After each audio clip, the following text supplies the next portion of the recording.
이 인물은 데이빗 버클리라는 인물입니다. 예전에 CIA에서 감찰국장을 했던 인물입니다. 이 CIA 감찰국장을 했던 바로 이 인물이 지금 무엇을 하고 있느냐? 하원의 1월 6일 특별위원회의 민주당 측 비서실장을 하고 있다. 비서실장이라고 저희가 번역을 하긴 했습니다만은 Chief of Staff입니다. 그러니까 민주당 쪽 그 참모진들의 지금 최고 우두머리를 하고 있는 것이죠. 1월 6일 위원회는 어떤 위원회입니까? 1월 6일 위원회는 겉으로는 1월 6일 의회 사태에 대한 진상을 파악하기 위한 조사위원회입니다.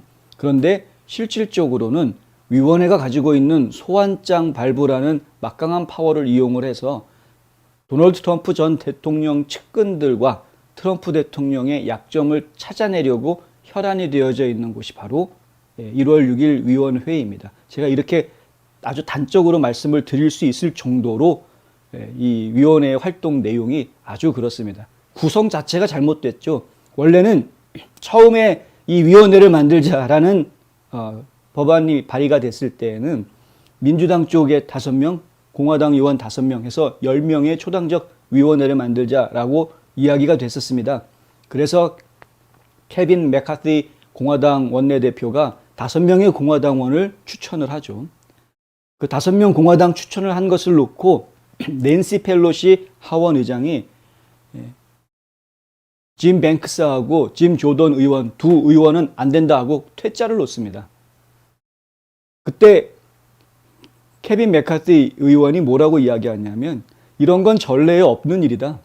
초당적 위원회를 만들겠다고 해놓고 민주당 쪽에서 명단 만들어 내놓고 공화당 쪽에서 명단 만들어 내놓고 하면 되는 것인데 공화당 쪽에서 나온 명단에 이 사람은 안 된다라고 거절하는 이런 일은 예전에 있던 일이 아니다. 이런 식으로 나오면은 공화당은 이 위원회에 참여하지 않겠다. 모든 공화당원들은 특별위원회 보이콧해라 라고 딱 선언을 해버립니다. 그런데 낸시 펠로시가 개별적으로 다른 의원들을 연락을 하죠. 그래서 리츠 체니 하원의원하고 아담 킨징거 하원의원하고 2명의 공화당 하원의원이 펠로시의 부름을 받잡고 네 하겠습니다. 그리고 위원회에 들어옵니다. 2명의 공화당 의원을 집어넣고요. 7명의 민주당 의원이 들어가서 9명으로 조직이 된 위원회를 만듭니다. 이게 1월 6일 지금 위원회가 되어 있는 것이고요. 100% 다 낸시 펠로시의 말을 따를 수 있는 사람들로 구성이 되어 있습니다.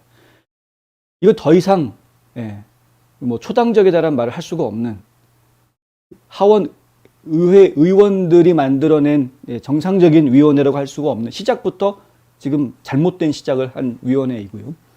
실제로 진행을 하는 과정에서 보면은 진행 내용이 아직 FBI의 수사가 완료가 되지 않은 상태에서 마치 1월 6일에 있었던 그 사건을 가지고 그것이 국내 테러리스트들의 테러 활동이었다라고 딱 단정을 내리고 조사를 하는 것 같은 인상을 너무 강하게 비추고 있고요. 일단 그거는 결론을 자기들끼리 이미 다 내놓은 것이고 1월 6일 위원회 관심사는 어디에 있냐면 이 사태가 누구한테서 시작되느냐를 자꾸 캐고 있는 겁니다. 누가 이 사태의 원흉이냐 이걸 자꾸 캐고 있는 것이죠. 그 사태는 국내 테러리스트들에 의한 테러리즘으로 이미 다 결론 내버린 거고요. 위원회에서는. 사실은 그렇지가 않은데 아직 수사 결과가 나온 것도 아니고 아무것도 아닌데 그냥 시위였습니다. 정치적인 시위였습니다. 시민들이 할 수 있는 얼마든지 할 수 있는 물론 의사당 안에 들어가서 폭력적인 일이 벌어졌던 부분에 대해서는 문제를 물을 수는 있겠습니다만 그것 자체가 국가를 전복시키려는 그런 반란 행위라든가 테러리즘 행동이 아니었던 걸 우린 다 알고 있습니다. 그럼에도 불구하고 이 1월 6일 위원회는 규정을 일단 그렇게 해놓고 원흉은 트럼프다 이거죠. 결론적으로. 그래서 트럼프를 코를 깨기 위한 증거를 수집하는 데 혈안이 돼 있죠. 증거를 찾아야 되니까. 아무리 캐도 나오질 않는 거죠. 강제로 소환장을 집행을 하는데 본인 당사자한테는 통보도 하지 않고 이 사람의 통화 기록 내놔하고 바로 통신회사에다가 소환장을 보내는 이런 말도 안 되는 행동들을 한두 번도 아니고 여러 차례 진행을 합니다. 그 사실을 알게 된 당사자들이 법원에다가 소송을 다 제기를 했습니다. 내 통신 개인정보인데 내 프라이버시 문제인데 이거를 내 허락도 없이 나에게 통보도 하지 않고 이렇게 소환장을 보내서 바로 통신회사에서 가져가는 것은 이거는 위법이다. 수정헌법 제4조에 맞지 않, 4조에, 수정헌법 4조에 맞지 않는다. 이런 이야기들을 이제 주장을 하게 된 것이고요. 예. 그래서 그것들이 지금 다 소송이 걸려져 있는 그런 상태입니다. 뒤죽박죽이 돼버렸죠. 그러니까 이렇게 색깔이 분명한 아주 짙은 민주당 색채가 강한 이런 위원회에서 현재 스태프들의 총괄주의를 하고 있는 비서실장을 하고 있다. 그런데 그 인물이 보니까 헌터 바이든을 도와줬던 인물이다. 어떻게 도와줬었느냐 하면은 뭐 그렇게 대단한 거는 사실 아닌 것 같긴 한데, 헌터 바이든의 노트북이 폭로가 됐을 때, 그때 그게 이제 2020년 10월 달 얘기입니다. 그 당시에 뉴욕 포스트가 특종을 내죠. 노트북 안에서 이메일 여러 가지가 나오고 사진, 동영상 이런 것들이 나왔다. 그러면서 특종을 냈는데, 그것에 대한 논란이 그때 한참 벌어질 당시에 전직 그 정보부 소속 사람들이 51명이 공동 서한을 씁니다. 그 공동 서한에 서명한 사람 중에 한 명이라는 거죠. 그 서명한 그 서한 내용이 무엇이냐? 한마디로 이야기하면은 그 노트북 이야기는 러시아 정보 작전의 전형적인 특징을 다 가지고 있는 러시아발 음모다. 이렇게 이제 이야기하는 겁니다. 물론 그렇다라는 증거는 없다. 이 말도 들어가 있습니다. 지들이 또 나중에 공격당할 거를 생각을 했나 보죠. 그러니까 증거는 없으나 러시아에서 했던 전형적인 그런 그 정보작전의 패턴을 그대로 가지고 있다. 상당히 의심스럽다라는 이야기를 한 겁니다. 언론들은 그걸 갖다가 전 정보 당국자들이 전부 다 이렇게 이거는 러시아 가짜 정보다. 러시아에서 나온 가짜 정보라고 이야기한다라고 다 떠들어댔죠. 아, 러시아랑 트럼프랑 서로 이렇게 막 결탁이 돼가지고 서로 꿍짝꿍짝 한다고 하더니 결국에는 헌터 바이든 노트북도 저렇게 가짜로 만들어내가지고 저렇게 국민들을 속이려고 하는구나. 이런 식으로 인상을 지워주었던 겁니다. 그 당시에. 그 당시는 대통령 선거를 바로 코앞에 두고 있던 상황이었습니다. 그러니까 그런 상황에서 어떤 것이 진실인지 국민들로서는 혼란스러울 수밖에 없었다. 그 상태에 헌터 바이든 쪽을 편을 딱 들어주었던 인물이 바로 지금 조사위원회에서 지금은 트럼프 대통령 뒤를 캐고 있는 앞잡이가 되어져 있다. 뭐 이런 이야기입니다.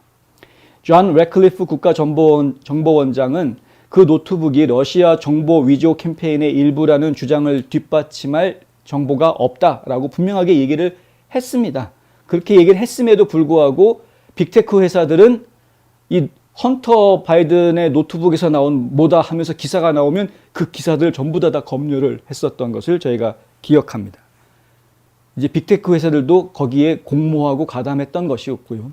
그리고 뉴욕 타임즈를 비롯해서 폴리티코, 워싱턴 포스트 여러 언론사들이 한결같이 트럼프가 지금 러시아 쪽을 등에 업고 엉뚱한 가짜 음모론을 지금 퍼뜨리고 있다라는 식으로 음해했던 데 다 동참했던 것이 사실입니다. 지금은 얘기들이 달라지고 있죠. 지금은 이제 언론들이 조금씩 얘기가 달라지고 있습니다만은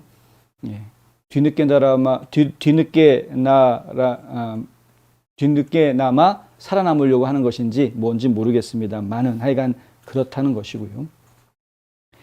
1월 6일 위원회 위원장인 베니 탐슨 하원 의원은 이 버클리를 어떻게 이야기하냐면 전문적이고 애국적인 공무원들 중 하나다라고 이야기하면서 우리 참모진에 합류할 것을 자신이 요청을 했고, 그리고 이 버클리가 비서실장이 될 것이다, 대장이 될 거다라고 이야기하면서 청빙해서 그 자리에 앉혔습니다. 근데 뭐 다 아시다시피 결국은 이제 낸시 펠로시, 그다음에 힐러리 클린턴, 헌터 바이든, 여기에 이제 그 뭐 CIA 각 그 정보부서에서 중요 요직에 있었던 관료들, 그리고 이제 언론사들, 빅테크 전부 다 한통속이 돼가지고 일을 벌렸던 그 정황이 이제 하나씩 다 드러날 수밖에 없다. 이런 이야기 드리고 싶은 것이고요. 하여튼 참 그렇습니다. 짐 뱅크스 하원 의원은 워싱턴 이그제미너와 인터뷰에서 펠로시 의장은 내가 말도 안 되는 발언했던 것 때문에 위원회에서 일하는 것을 막았는데, 위원회의 비서실장은 트럼프 대통령을 백악관에 들어오지 못하게 하기 위해서 의도적으로 대중에게 거짓말했던 사람을 갖다가 위원회 비서실장으로 앉혀놨다. 내로남불 또 얘기할 수밖에 없는 거죠.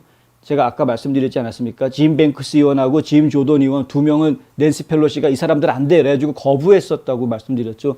그런데 자격이 있는 하원 의원들은 위원회에 들어오지 못하게 거부를 했으면서 이렇게 편향되게 민주당 쪽에 편향되게 해가지고 트럼프 대통령 당선되지 못하게 하려고 국민들한테 거짓말을 해댔던 이런 전직 관료들을 갖다가 위원회 이런 비서실장 자리에 앉혀놨다. 이것이 1월 6일 위원회의 실체라는 겁니다. 1월 6일 위원회의 민주당 측 대변인인 팀 멀비는 버클리를 이렇게 변호하고 나섰는데요. 폴리티코의 인터뷰에서 데이빗 버클리는 미국의 안보와 민주주의를 지키기 위해 30년 이상 이 나라에 봉사해왔다. 그는 특별위원회 참모진에서 계속 그렇게 할 것이다. 그는 우리를 안전하게 하고 우리 정부의 책임을 유지하기 위해 정보를 제공하는 내부 고발자의 중요성을 누구 못지않게 잘 알고 있다라고 이야기했습니다. 그런데 이 문장을 하나하나 제가 그대로 반박을 해드리자면 사실 데이빗 버클리는 미국의 안보와 민주주의를 지키기 위한 데는 관심이 없고 30년 동안 공무원으로서 철통 밥그릇을 지켜왔다. 특별위원회 참모진에서 계속 그렇게 할 것이다. 그는 우리를 안전하게 하고 우리 정부의 책임을 유지하기 위해서 정보를 제공하는 내부 고발자의 중요성을 누구 못지 않게 알고 있기 때문에 가짜 내부 고발자도 얼마든지 만들어낼 수 있다. 저는 그렇게 생각이 됩니다. 이 말을 들으면서 생각이 떠오르는 게. 지금 저들이 하는 짓을 보면 이제 그렇다는 것이죠.